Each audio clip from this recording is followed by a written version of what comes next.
Écoutez, parce que je vais détruire complètement le fantasme réconfortant que la plupart des gens appellent mon âme.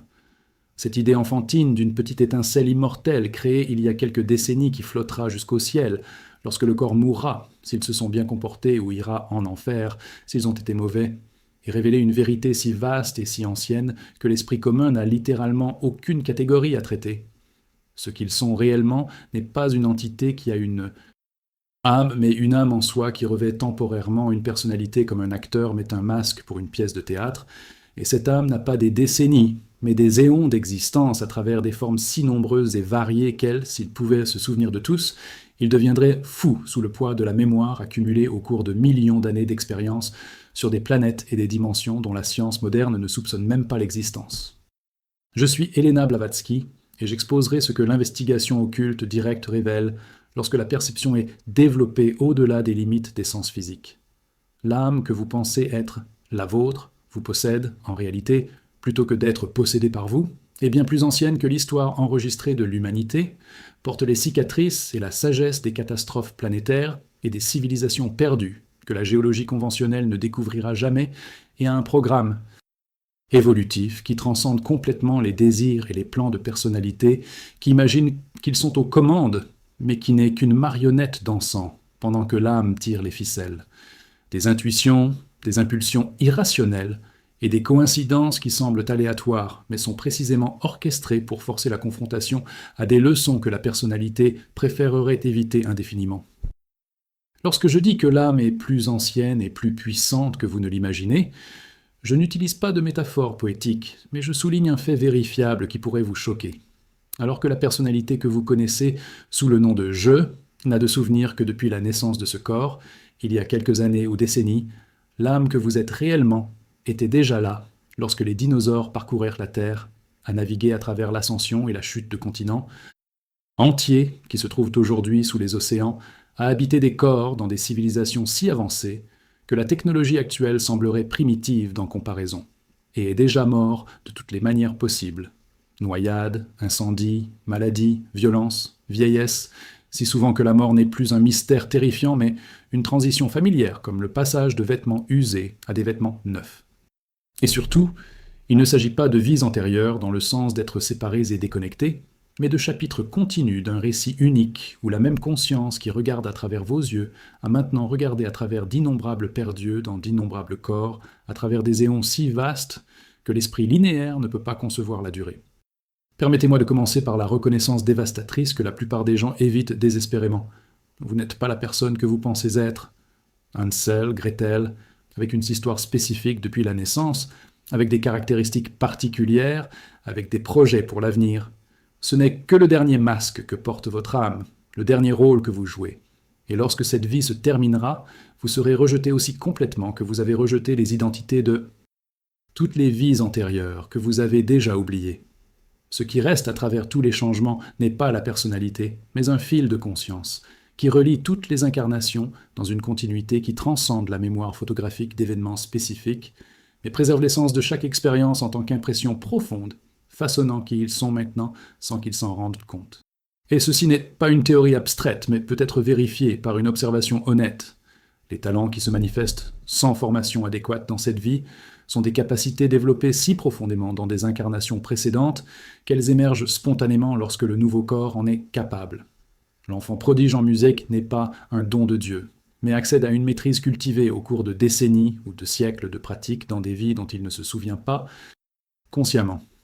Les peurs intenses, sans cause apparente, sont des souvenirs émotionnels de traumatisme dans des vies antérieures. La personne ayant une terreur inexplicable de l'eau s'est probablement noyée dans une incarnation précédente. La personne paniquée à propos des espaces clos peut avoir été enterrée vivante, et elle ne se souvient pas d'événements spécifiques, mais le corps porte une impression qui déclenche une réaction automatique lorsqu'une situation similaire se produit.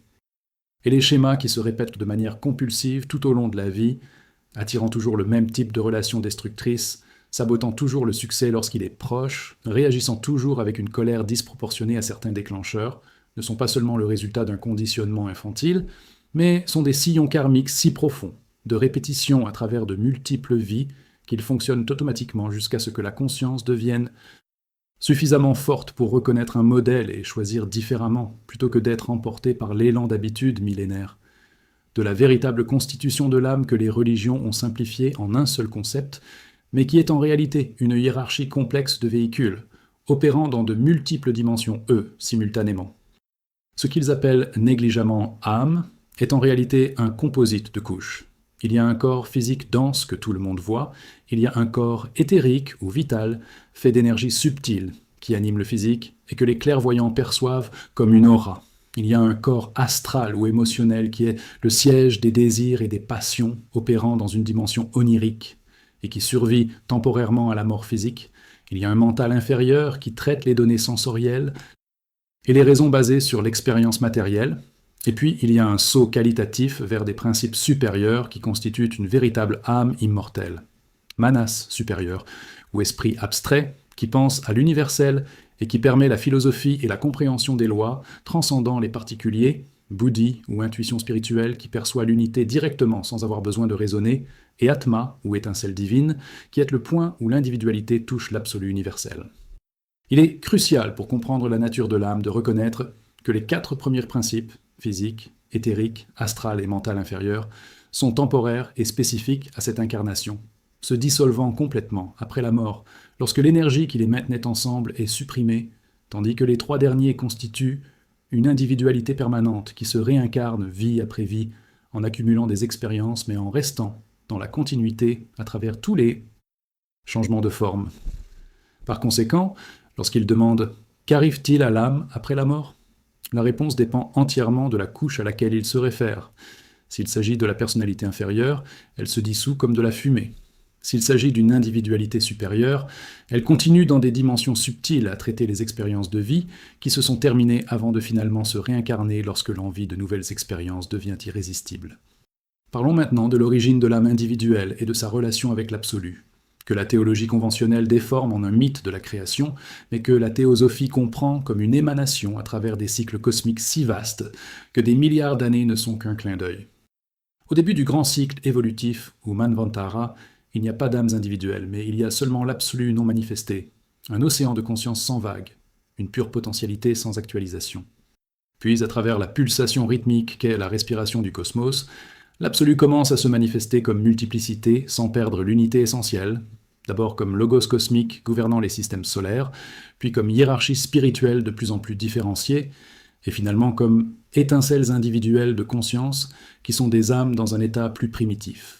Et ce qui est crucial est que l'âme n'a pas été créée à partir de rien par caprice divin, mais a émané de la substance même de l'absolu. Par conséquent, dans son essence la plus profonde, l'âme n'est pas séparée de Dieu, mais est la nature temporairement oubliée de Dieu par identification avec des formes limitées, et tout le voyage évolutif à travers des millions d'années et d'innombrables incarnations est précisément le processus par lequel Dieu se souvient progressivement par l'expérience d'avoir été apparemment séparé, mais découvre finalement que la séparation était une illusion et qu'il a toujours été et sera toujours un avec la source dont il émanait. Par conséquent, l'âme ne cherche pas à réaliser quelque chose d'extérieur lorsqu'elle cherche à s'unir avec le divin, mais elle lève simplement les voiles d'ignorance qui ont obscurci la reconnaissance de ce qui a toujours été le cas, que l'étincelle individuelle et le feu universel sont identiques dans leur essence même, lorsqu'ils semblent différents dans leur manifestation. À propos d'un voyage véritablement épique que l'âme a déjà parcouru, avant d'atteindre le point d'être humain conscient capable de lire ces mots, l'évolution n'a pas commencé lorsque le corps actuel était né, ni lorsque le premier humain est apparu sur Terre, mais a commencé dans un passé si lointain que la géologie n'a aucune trace. Lorsque les premières formes de vie ont émergé sur une jeune planète, et lorsque la conscience, qui est maintenant vous, s'est diffusée à travers le règne minéral, apprenant des leçons de base de cohésion et de résistance en existant sous forme de cristal ou de roche pendant d'innombrables éons. Ensuite, il y a eu une transition vers le règne végétal, où la même conscience a appris les processus de croissance, de reproduction et de réponse à la lumière, en existant en tant que plante sous une myriade de formes pendant des millions d'années. Puis vint le règne animal, où la mobilité émergea et où les instincts se développèrent par incarnation sous des formes progressivement plus complexes, des insectes aux mammifères supérieurs. Et à un moment donné, il y eut un saut crucial depuis l'âme de groupe, où des espèces entières partageaient la conscience jusqu'à l'individuation, où l'étincelle se sépara, et commença son voyage indépendant en tant qu'entité consciente d'elle-même. Et finalement, il y a des millions d'années où les proto-humains, qui étaient plus animaux qu'humains, ont reçu l'étincelle de l'esprit, qui a catalysé l'éveil de la conscience de soi, moment où pour la première fois on a pensé « je suis », au lieu de simplement exister sans savoir qu'il existe, Et depuis lors, au cours d'innombrables vies dans des civilisations qui se sont élevées et ont chuté, ne laissant que des mythes fragmentés comme l'Atlantide et la Lémurie, les âmes qui se sont aujourd'hui constamment réincarnées et mourantes. Céder, assimiler des expériences et revenir dans de nouveaux corps pour continuer à apprendre que seule la manifestation physique peut apporter par une confrontation directe avec les conséquences des choix, dans un monde où les actions ont des impacts réels qui ne peuvent être évités par des vœux pieux. Permettez-moi d'exposer le véritable pouvoir de l'âme que la personnalité ne soupçonne même pas parce que l'identification totale avec des véhicules denses obscurcit les capacités opérant dans des dimensions subtiles. Une âme développée peut percevoir les plans astral et mental qui s'interpénètrent avec le physique, mais sont invisibles aux yeux charnels. Ce que certains appellent la clairvoyance n'est pas un don surnaturel, mais est l'activation d'organes de perception que chacun possède à l'état latent, mais que la majorité ne développe jamais, parce qu'elle ne sait pas qu'ils existent, ni comment les entraîner. L'âme peut opérer consciemment, en dehors du corps physique pendant le sommeil, ou par projection délibérée, des expériences occasionnelles de rêves lucides, où la sensation de flotter au-dessus du corps sont des aperçus des capacités que les adeptes ont développées, au point de pouvoir transférer complètement la conscience dans des véhicules subtils et voyager dans les dimensions intérieures avec une clarté égale ou supérieure à la navigation dans le monde physique. L'âme a accès à des connaissances qui transcendent ce que l'esprit inférieur pourrait dériver des données sensorielles, des idées soudaines, une inspiration artistique, des solutions qui semblent pleinement formées sans processus de raisonnement, sont des manifestations de manas ou de bouddhi supérieurs, accédant directement aux vérités plutôt que par une chaîne logique laborieuse basée sur des prémices limitées. Et l'âme a une capacité ultime qui est à la fois terrifiante et glorieuse. Elle peut complètement dissoudre le sentiment d'être une entité séparée et fusionner consciemment avec l'absolu, dans une union que les mystiques décrivent de manière inadéquate, à travers le langage de l'extase, mais qui est en fait une sobre reconnaissance qu'il n'y a jamais eu de véritable séparation. Seule l'illusion de l'individualité qui, vue à travers, révèle qu'ils ont toujours été et seront toujours un avec la source de toute existence. Mais ces capacités ne sont pas accessibles à la personnalité qui vit exclusivement identifiée avec le bas du corps et l'esprit. Elles nécessitent une purification des véhicules par une discipline éthique, un raffinement de la perception par une méditation soutenue, et, plus important encore, le passage d'une identification temporaire de la personnalité à une individualité permanente, qui peut alors exercer des pouvoirs sans risquer de les utiliser pour une glorification désastreuse de l'ego. À propos du cycle de mort et de renaissance dans lequel l'âme parcourt à plusieurs reprises, et de ce qui se passe réellement dans les intervalles entre les incarnations lorsqu'elle n'est pas piégée dans un corps dense. Lorsque le corps meurt, il y a un processus progressif de retrait où la conscience se désidentifie progressivement des véhicules inférieurs. D'abord, elle abandonne le physique qui n'est qu'une coquille morte, puis l'éthérique se dissout en quelques jours, libérant les énergies vitales dans le réservoir naturel, puis l'astral persiste pendant une période qui varie de semaines à mois en fonction de la force des désirs et des attachements qui maintenaient la personne piégée dans l'existence. Matériel. Pendant cette période, on fait l'expérience de ce que les traditions appellent un bardo ou un état intermédiaire où la conscience rencontre des visions et des expériences qui sont des projections, du contenu mental de chacun et non des réalités objectives extérieures, et la qualité de ces expériences est entièrement déterminée par l'état de conscience au moment de la mort et par le karma accumulé tout au long de la vie. S'ils sont morts dans la paix et l'élévation spirituelle, il y a des expériences de lumière et de bonheur. S'ils sont morts dans la peur ou la colère, il y a de la confusion et même de la terreur, mais tout est auto-créé et non une punition imposée de l'extérieur. Finalement, que la conscience se retire complètement des véhicules inférieurs et entre dans le devachan, un état subjectif de bonheur où l'âme assimile l'essence des expériences de vie terminées, où les aspirations qui n'ont pas été réalisées sur Terre sont vécues sous une forme subtile, et où il y a du repos et une préparation inconsciente pour la prochaine incarnation. La durée du devachan varie énormément. Les âmes primitives qui vivaient uniquement de désirs matériels peuvent avoir un devachan court, ou même passer à une réincarnation presque immédiate, tandis que les âmes développées avec une vie intérieure riche peuvent rester des siècles ou des millénaires en profonde assimilation avant de ressentir le besoin de revenir. Et lorsque le devachan se termine naturellement, Il y a un magnétisme karmique qui ramène l'âme à la manifestation.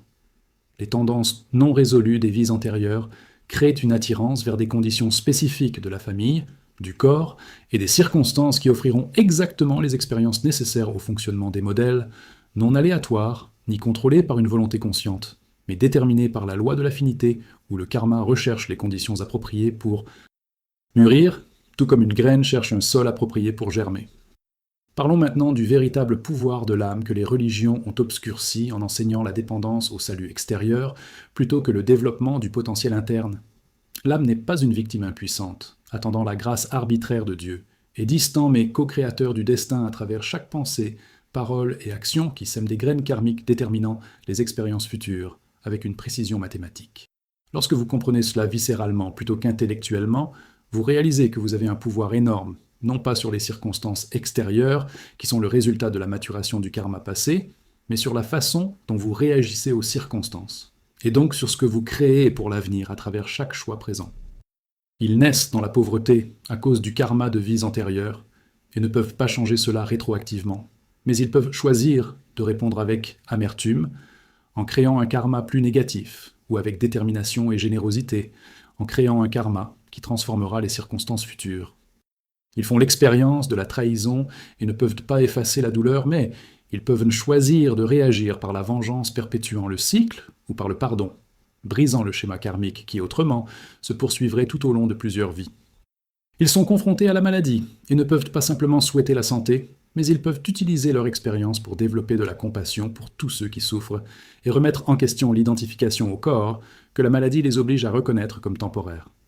Dans chaque situation, il existe une marge de liberté étroite mais réelle, où l'âme peut choisir comment interpréter et réagir, plutôt que de simplement réagir automatiquement à partir du conditionnement. Et c'est précisément dans cette marge que l'évolution se produit et que l'avenir est créé plutôt que simplement hérité du passé. Par conséquent, le pouvoir de l'âme n'est pas la magie de manifester les désirs de l'ego à travers la pensée positive comme le nouvel âge le déforme, mais c'est la capacité beaucoup plus profonde d'utiliser chaque expérience, aussi douloureuse soit-elle, comme carburant pour développer la sagesse et la compassion qui transmuent progressivement le plomb du karma négatif en l'or de la libération de tout karma, en ne créant plus de causes qui génèrent des effets de souffrance. À propos du destin ultime de l'âme et de la raison pour laquelle le voyage à travers d'innombrables vies n'est pas une punition éternelle ni sans but, mais est une éducation par l'expérience directe qui mène finalement à l'obtention du diplôme lorsque toutes les leçons ont été apprises et que tous les pouvoirs latents ont été développés. Le but n'est pas un paradis éternel de félicité passive ni l'anéantissement de quoi que ce soit, mais la libération du besoin de s'incarner involontairement sous la contrainte d'un karma non résolu.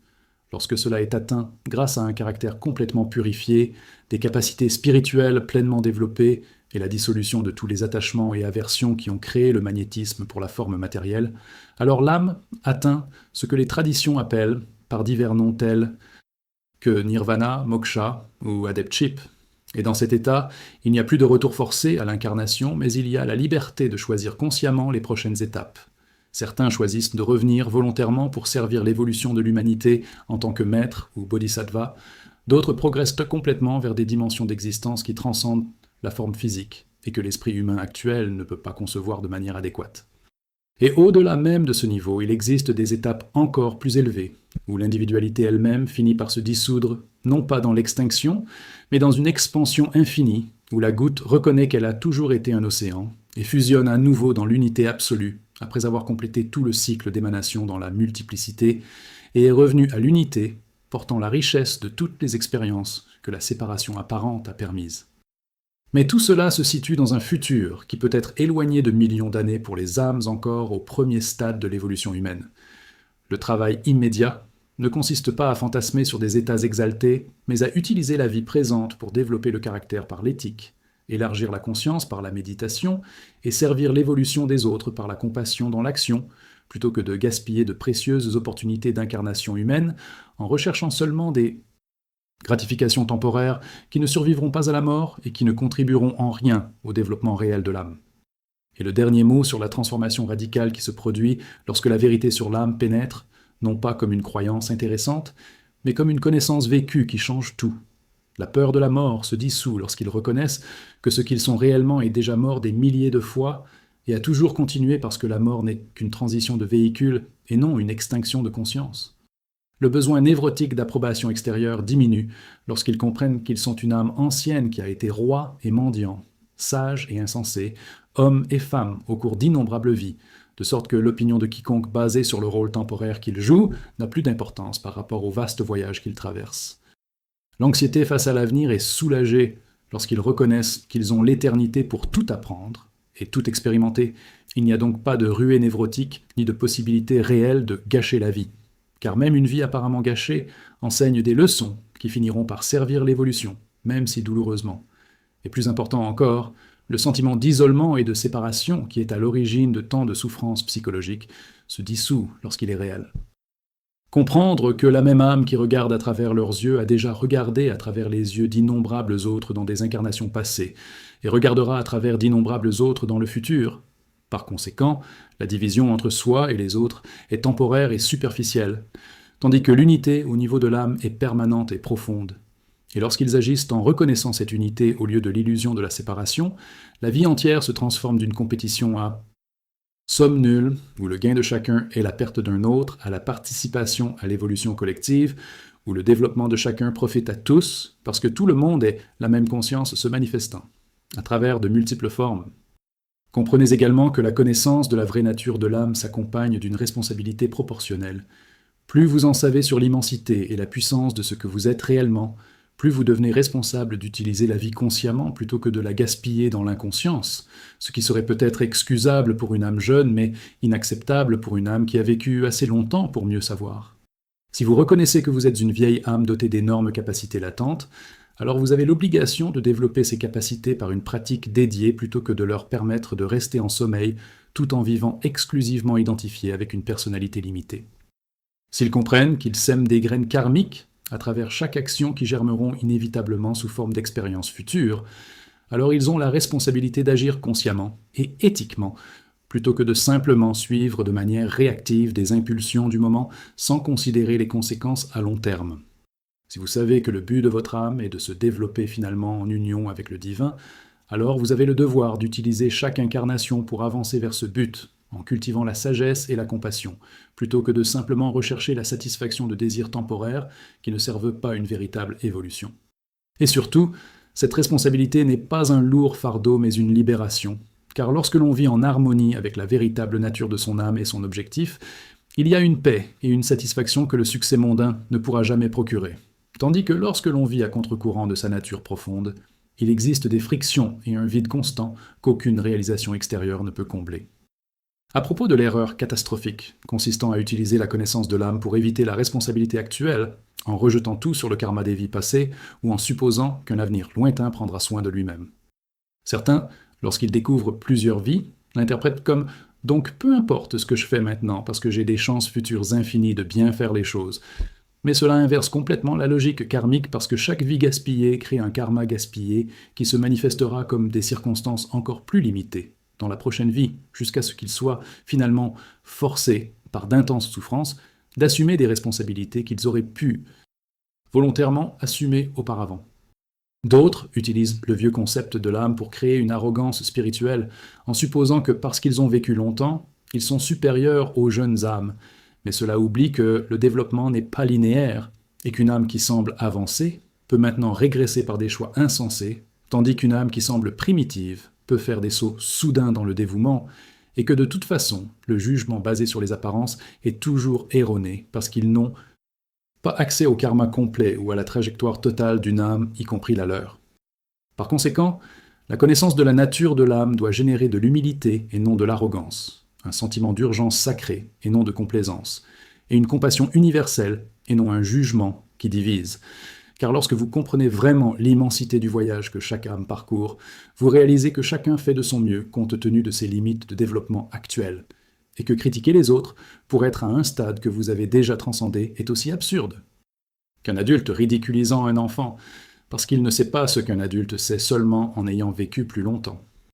Par conséquent, synthèse finale est la plus importante sur la vraie nature de l'âme. Ils ne sont pas la personne qu'ils pensent être, mais ils sont une âme très ancienne qui a vécu des millions d'années à travers d'innombrables formes, allant du minéral à l'humain, et qui continuera à évoluer à travers des étapes surhumaines jusqu'à l'union finale avec l'absolu, composée non pas de substances simples, mais de couches multiples, où les 4 premiers principes constituent une personnalité temporaire, qui se dissoudra après la mort, tandis que les 3 derniers constituent une individualité permanente, qui réincarne l'accumulation de sagesse à travers des expériences dans toutes les conditions de vie possibles, provenant de la émanation de l'absolu, devenant l'essence fondamentale divine, même lorsqu'elle est temporairement oubliée par identification aux limitations matérielles, dotée de pouvoirs latents de perception subtile, d'opération hors du corps, d'intuition directe et d'union consciente, avec le divin, que la plupart ne soupçonnent même pas parce qu'ils vivent exclusivement identifiés à des véhicules denses, naviguant dans les cycles de mort et de renaissance.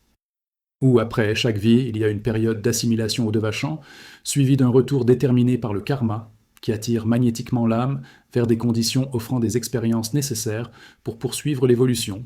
et finalement destiné non pas au salut extérieur ni à la damnation éternelle, mais à la libération par le développement complet du potentiel divin latent, permettant de choisir consciemment les prochaines étapes de l'existence, plutôt que d'être entraîné involontairement par un karma non résolu. Qui peut reconnaître l'ampleur et l'ancienneté de ce qu'il est réellement, plutôt que de s'identifier au masque temporaire de la personnalité présente, qui peut développer des capacités latentes à travers une pratique dédiée, plutôt que de supposer que les limites actuelles sont permanentes, qui peut utiliser la connaissance du karma pour assumer l'entière responsabilité de la création de l'avenir par des actions conscientes, plutôt que d'être victime de forces incompréhensibles, qui peut avoir de la patience avec un long processus d'évolution à travers des vies multiples, plutôt que de désespérer quand le progrès semble lent dans un contexte de vie unique, qui peut vivre dans la reconnaissance de l'unité fondamentale de toutes les âmes, plutôt que de l'illusion de séparation qui crée tant de souffrances inutiles, et qu'ils peuvent utiliser chaque moment d'incarnation précieuse dont ils disposent maintenant pour avancer consciemment vers le destin glorieux que l'âme est destinée à atteindre, non pas en attendant passivement, mais en participant activement à sa propre évolution, à travers chaque choix judicieux qui sème la graine d'une libération future, plutôt que chaque action inconsciente qui sème la graine d'une souffrance continue. Car bien qu'ils aient l'éternité pour apprendre, il n'y a aucune garantie du nombre de vies qu'ils perdront avant de prendre enfin au sérieux le travail de développement qui n'est que leur véritable objectif. D'être nés sous une forme humaine qui offre une opportunité unique d'évolution consciente, plutôt que simplement instinctive, ce qui était possible dans les royaumes inférieurs, mais maintenant, avoir atteint la conscience de soi porte la responsabilité correspondante d'utiliser la conscience pour accélérer le voyage, plutôt que de s'endormir dans le confort de l'identification, avec des limitations qui ne sont pas réelles, mais seulement temporaires, et qui peuvent être transcendées lorsqu'ils cessent enfin de supposer qu'ils sont une petite personne avec une courte durée de vie, et commencent à vivre dans la connaissance directe qu'ils sont une âme éternelle, avec un pouvoir latent, attendant d'être développés par le dévouement de leur personnalité.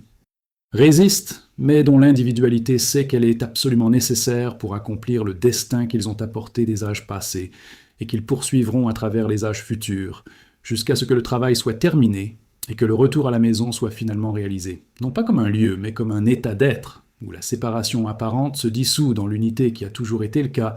mais qui a été obscurcie par le jeu cosmique de la manifestation dans la multiplicité qu'ils peuvent maintenant commencer à reconnaître comme un jeu, plutôt que comme une tragédie, et participer avec légèreté plutôt que lourdeur, qui vient du fait de considérer le temporaire comme permanent et illusoire comme réel lorsque l'inversion est vraie. Permanente est la conscience qui traverse tous les changements et la réalité. C'est l'unité qui sous-tend toutes les apparences de séparation, dans la reconnaissance qui libère de la prison auto-imposée de l'identification, avec ce qui ne révèle pas la magnificence de ce qui a toujours été et sera toujours à travers une éternité sans fin. Et dernier rappel crucial sur la façon de vérifier si la compréhension de l'âme s'est transformée en connaissance vécue plutôt que de rester simplement un concept intellectuel intéressant, le véritable test n'est pas ce qui peut exprimer la nature de l'âme, mais est de savoir s'il y a une diminution mesurable de la peur qui vient de l'identification avec le temporaire, s'il y a une augmentation de la paix qui ne dépend pas de circonstances extérieures favorables, s'il y a une émergence naturelle de la compassion qui n'a pas besoin d'être forcée parce qu'elle vient de la vision de l'unité fondamentale, et s'il y a une participation spontanée à sa propre évolution, à travers des choix conscients plutôt qu'une dérive inconsciente. Tout au long de la vie, répétant automatiquement les anciens schémas. Si la terreur de la mort persiste malgré le fait de savoir que vous êtes une âme immortelle, alors la connaissance n'a pas pénétré au-delà de la surface intellectuelle jusqu'à la profondeur existentielle, où elle transforme véritablement la façon dont vous vivez la vie. S'il existe encore une dépendance névrotique à l'égard de l'approbation extérieure malgré la compréhension qu'il s'agit d'une vieille âme, alors la reconnaissance n'a pas été intégrée à un niveau où elle est libérée du besoin de validation des personnalités temporaires des autres. S'il existe encore un sentiment d'isolement et de compétition malgré la croyance en l'unité des âmes, alors la vérité reste abstraite plutôt que concrète dans l'expérience vécue. Soyez donc brutalement honnête quant à l'écart entre ce que vous prétendez comprendre et la façon dont vous vivez réellement, et utilisez cet écart non pas comme une source de culpabilité, mais comme une clarté sur le travail, qui doit encore être accompli, non pas en accumulant davantage de connaissances intellectuelles, mais à travers une pratique qui transforme progressivement la compréhension conceptuelle en un épanouissement vivant. Allez là où la vérité sur l'âme n'est pas quelque chose que vous connaissez, mais est quelque chose que vous êtes, et cette transformation de la connaissance à l'être ne se produit pas par la lecture de plus de livres, ni par l'accumulation de plus d'informations, mais par l'application cohérente de pratiques, qui développent une perception directe comme la méditation, qui vous permet d'expérimenter les dimensions de l'âme au-delà du corps et de l'esprit, comme l'auto-observation qui révèle des schémas karmiques fonctionnant automatiquement jusqu'à ce que leur conscience permette un choix conscient plutôt qu'une réaction mécanique, comme le service compatissant qui dissout les frontières de l'ego en agissant dans la reconnaissance de l'unité plutôt que de la séparation, et comme étude, non comme une accumulation passive, mais comme une contemplation active qui utilise des concepts comme indicateurs de réalité qui doivent être vérifiés par sa propre expérience plutôt que acceptés. Sur une foi aveugle, ou rejetée sur un doute aveugle, mais testée en vivant selon des principes et en observant si les résultats correspondent à ce que prédit l'enseignement. Car ce n'est que grâce à ce processus de vérification expérimentale, au fil des années de pratiques dédiées, que la connaissance sur l'âme passe de la croyance à la certitude, de la théorie au fait vérifié et du concept à la réalité vécue, qui change tout dans la façon dont on navigue dans l'existence depuis la perspective. Radicalement élargie, qui reconnaît l'immensité et la puissance de ce qu'ils sont vraiment, plutôt que la limitation et la faiblesse de ce qu'ils semblent être uniquement, lorsqu'ils sont identifiés de manière unique, avec une personnalité qui n'est qu'une vague temporaire à la surface d'un océan profond, qui est une véritable âme traversant des éternités en voyage, qui fait que la vie actuelle semble minuscule en durée, mais infiniment précieuse en opportunité, parce que chaque instant est une chance. De planter des graines qui fleuriront au cours des vies futures à mesure que les capacités se développeront, le karma résolu et la sagesse accumulée qui mènera finalement à la libération, qui est le droit de naissance de chaque âme, mais qui doit être revendiqué par un travail conscient, plutôt que simplement attendu passivement comme un cadeau qui sera donné arbitrairement par une force extérieure, alors que la vérité est que la force nécessaire à la libération est déjà en attente d'être développée. Par un dévouement que la plupart évitent, car cela nécessite une confrontation honnête avec les limitations auto-imposées, et la dissolution des illusions réconfortantes sur qui elles sont, qui, bien que douloureuses à court terme, sont absolument nécessaires à long terme pour réaliser le destin glorieux que l'âme porte en potentiel depuis l'émanation originelle de l'absolu à l'origine. Début d'un cycle cosmique qui se poursuivra à travers des éons inimaginables, jusqu'au retour final où, après avoir extrait toutes les leçons que la multiplicité peut enseigner, il y a une dissolution consciente dans l'unité, portant la richesse de toutes les expériences que la séparation apparente a permises dans la consommation, qui est simultanément la fin du voyage et le début de quelque chose d'encore plus vaste que l'esprit actuel ne peut pas concevoir, mais que l'âme, au plus profond de. L'essence, c'est déjà à temps comme le destin inévitable de tous ceux qui persistent à travers autant de vies que nécessaire, jusqu'à ce que le travail soit finalement achevé.